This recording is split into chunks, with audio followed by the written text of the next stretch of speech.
We're now at the culmination of another CRM Idol season, which gives us a great opportunity to both look at how the next generation of CRM software publishers are influencing the industry, as well as look deeper into how those CRM Idol winners outpaced a crowd of global competition to be recognized as the top players.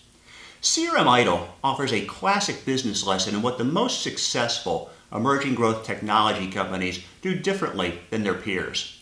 CRM Idol is an unmatched and unbridled competition where smaller CRM software companies present their stuff in front of the most diehard and diligent analysts, bar none. Make no mistake, the analysts are super nice people, but that doesn't impact their job to cut through public facades and identify those emerging growth technology companies that have the muster to rise to the next level in business performance and corporate growth.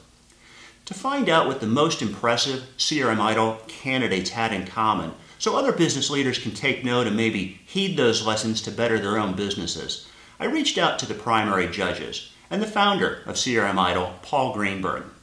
And from those discussions, 4 critical success factors floated to the top and offer serious consideration for entrepreneurs and business leaders to keep in mind if they aspire to achieve a market-leading position. The first takeaway is that good businesses start and end with good people. Good startups start with good engineers who build good products, but that's just the ante and in no way ensures business success. The bulk of high acceleration companies tend to have very experienced leaders who more often than not bring significant industry experience and who consistently apply their domain expertise to clearly articulate their value proposition and solve complex business problems. According to CRM Idol judge Lawrence Buchanan, the most impressive candidates had a very clear understanding of the business problem they were solving and often a disruptive way of solving it. Lawrence notes that their pitches were always clear, consistent, and value-based. And he also noted that the finalists all punched above their weight and that the winning candidates tended to have a very strong understanding of the CRM market, where they sat, and how they complemented others. A second takeaway is that innovation rules the day. All startups seek to create competitive advantage, but not all startups really know what that means. Competitive advantage is achieved when solutions are relevant, unique, measurable, and preferably sustainable. As primary judge Dennis Pombriant points out, in creating a unique CRM solution, many firms turn to social solutions, but the leaders look not to where social is, but where it's going. Dennis pointed out that there is a strong social theme, but the leading contenders have gone upstream from the social vendors of just a year or two ago. And as he explains it, if you imagine a social stack, then at the bottom you have communications, the next level up captures data and analyzes it, the next level might act as the information that the data analysis generates. This year, we saw many more companies innovating around the concept of doing something with the data and doing something with social that is more than simply opening a line of communication.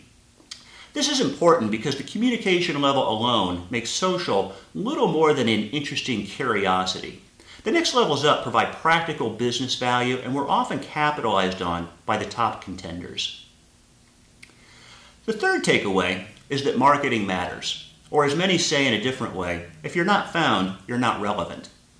I've long recommended that the companies with the best mix of the 3 Ps, people, product, and promotion, win markets.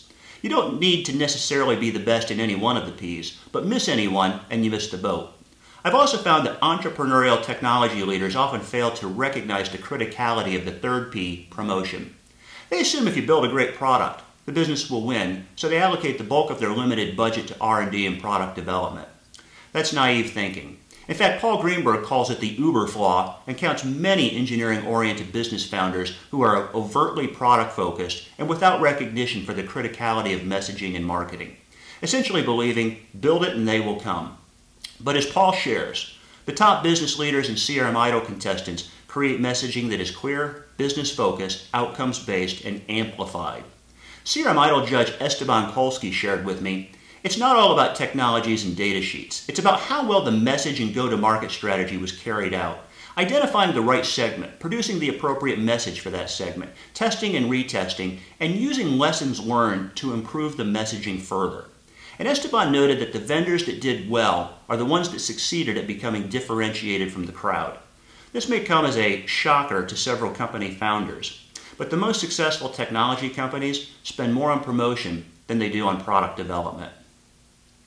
And finally, A question many entrepreneurs continue to ask themselves and others: is venture capital really required to fuel a high-growth business?